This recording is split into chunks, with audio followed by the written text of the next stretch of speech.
Assalamualaikum warahmatullahi wabarakatuh. Selamat berjumpa kembali dalam ruang pembelajaran fisika. Kali ini kita akan membahas topik tentang gerakan menggelinding bola yang slip.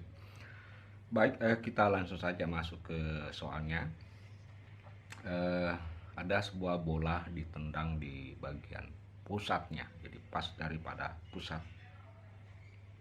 massa dalam arah mendatar, sehingga bola menggelinding di atas lantai. Berapa jauh bola bergerak sebelum akhirnya berhenti di atas lantai? Nah, nyatakan dalam kecepatan awal V0 koefisien gesekan antara bola dengan lantai dan G. Nah, baik, dalam kasus ini ada dua hal yang perlu kita perhatikan. Pertama, kita akan meninjau ada dua gerakan. Satu gerakan translasi dan kedua adalah gerakan rotasi. Jadi nanti kedua gerakan ini akan dikombinasikan sehingga kita akan dapatkan jarak yang ditempuh berdasarkan pertanyaan dalam soal. Baik, langkah awal yang kita harus lakukan adalah pertama kita membuat sketsa. Jadi sketsa ini akan menunjukkan kepada kita besaran-besaran apa saja yang bekerja pada bola tersebut. Misalkan ini ada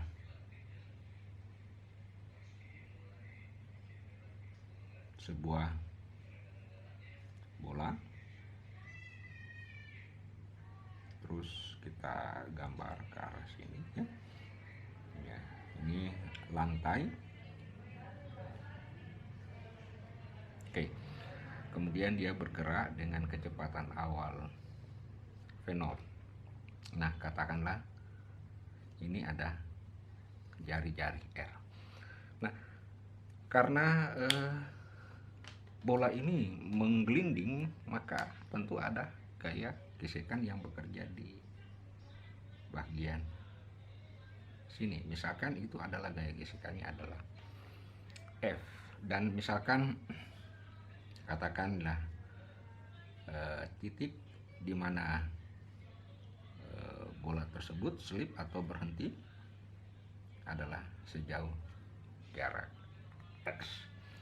Nah, baik, kita akan meninjau dua jenis gerakan. Pertama, satu gerak translasi. Tentu kita akan menggunakan persamaan gerak lurus berubah beraturan, di mana persamaan gerak lurus berubah beraturan itu dirumuskan sebagai X sama dengan V0T ya. Karena bolanya ini diperlambat, maka tentu adalah 1/2 A kali T pangkat 2.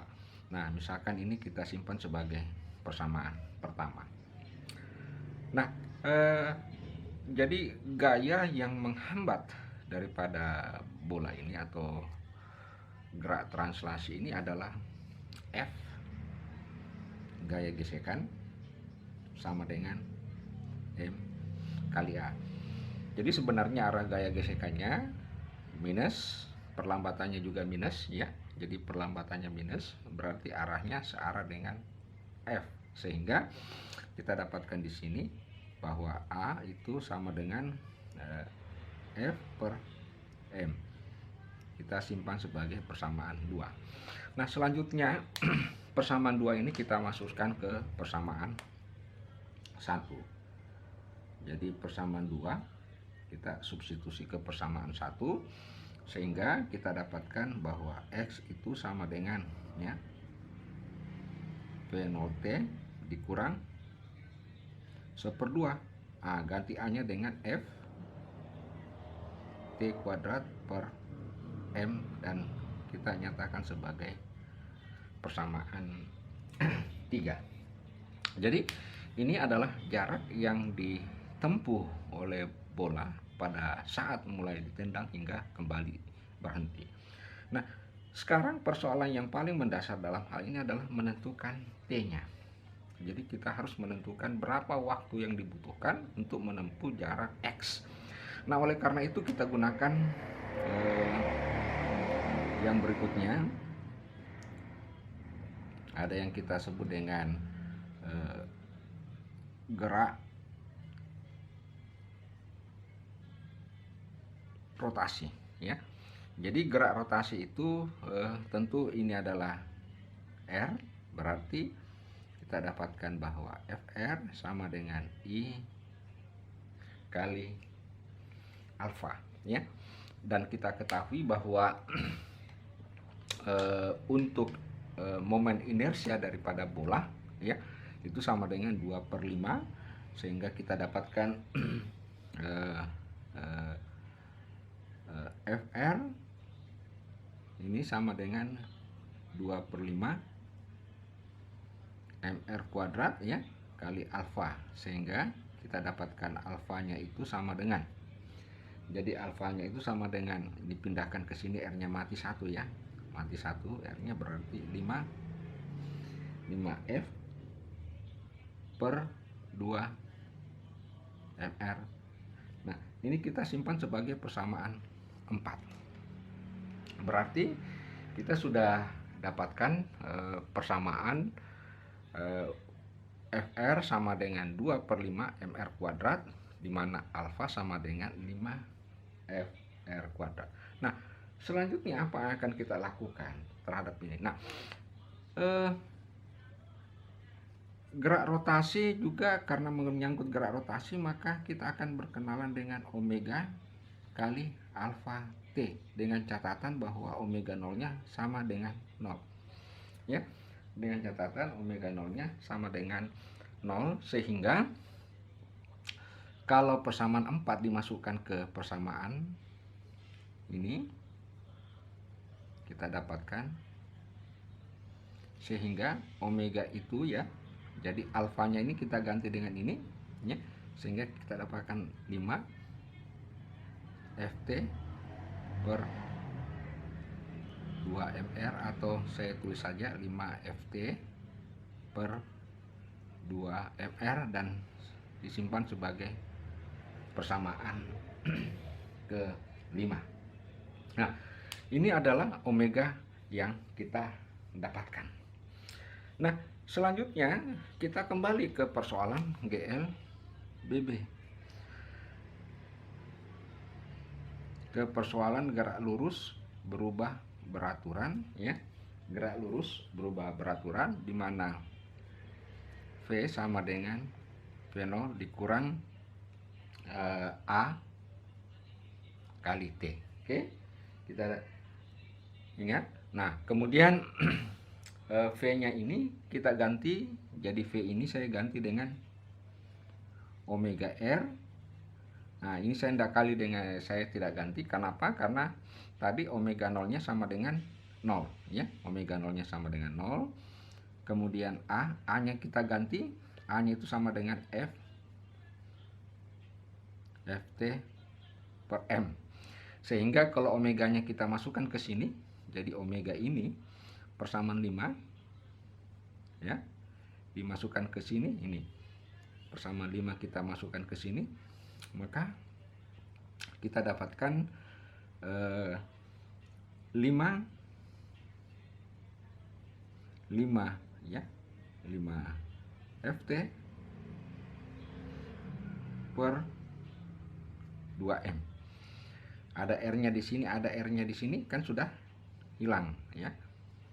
Kemudian V0, kemudian di sini Ft per M. Oke, jadi sudah kelihatan T-nya akan kita dapatkan. Nah, selanjutnya kita akan memeriksa kembali untuk variabel T. Jadi kita periksa kembali untuk variabel T, ya. Ini bisa dipindahkan atau ini bisa dipindahkan ke sini, sehingga kita dapatkan V0 itu, ya. Jadi saya ganti kertas dulu, Jadi dari situ tadi kita dapatkan, sehingga kita dapatkan bahwa fenol itu sama dengan 5 Ft per 2M ditambah Ft per M ya. Jadi kalau disamakan penyebutnya 2 kali 2 berarti sama dengan 7 per 2 Ft per M, sehingga ya,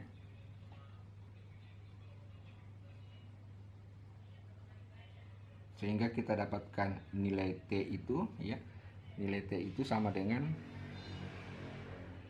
2N fenol ya, pindahkan 2N fenol per 7 ya F. Nah, ini katakan tadi persamaan 6. Berarti kita sudah dapatkan nilai T. Karena kita sudah dapatkan nilai T, maka langkah berikutnya adalah tinggal kita mensubstitusi ke persamaan 1 ya. Jadi saya tulis ulang kembali.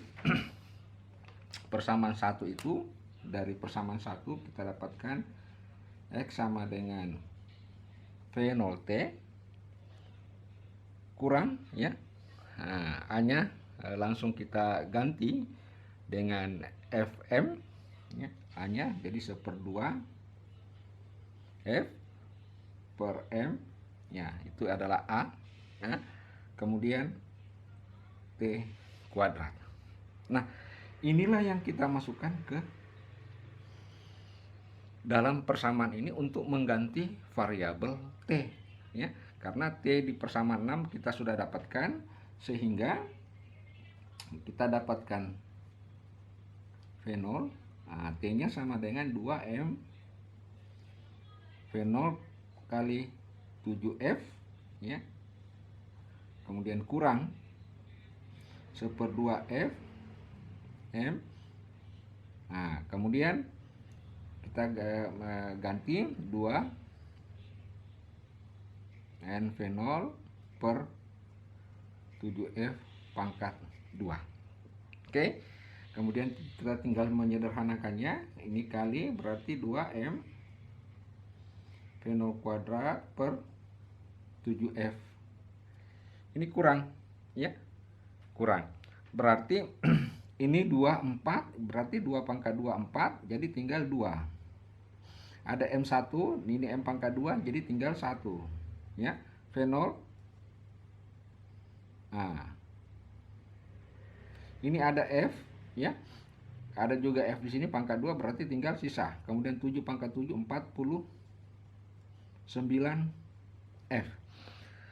Hasilnya ini sama dengan, jadi kalau kita samakan penyebutnya, ini 4 dikali 7 berarti 14 NV0 kuadrat dikurang 2 NV0 kuadrat bagi 49F ya. Sehingga kita dapatkan hasil yaitu X sama dengan 12/49 ya. Kemudian N V0 kuadrat per F. Nah, F itu adalah gaya gesekan, yaitu mu kali M kali G. Sehingga kita dapatkan X sama dengan 12/49 N V0 kuadrat per mu M kali G, sehingga ini hilang, sehingga kita dapatkan 12 V0 kuadrat per 49 mu G. Inilah jarak yang ditempuh oleh bola yang ditendang kemudian menggelinding pada jarak X lalu slip atau berhenti, sesuai dengan pernyataan di dalam soal bahwa X dinyatakan sebagai fungsi dinyatakan sebagai fungsi V0 kuadrat dan dinyatakan juga sebagai fungsi mu dan G. Baik, demikianlah penjelasan singkat ini, semoga ada manfaatnya. Sekian, wassalamualaikum warahmatullahi wabarakatuh.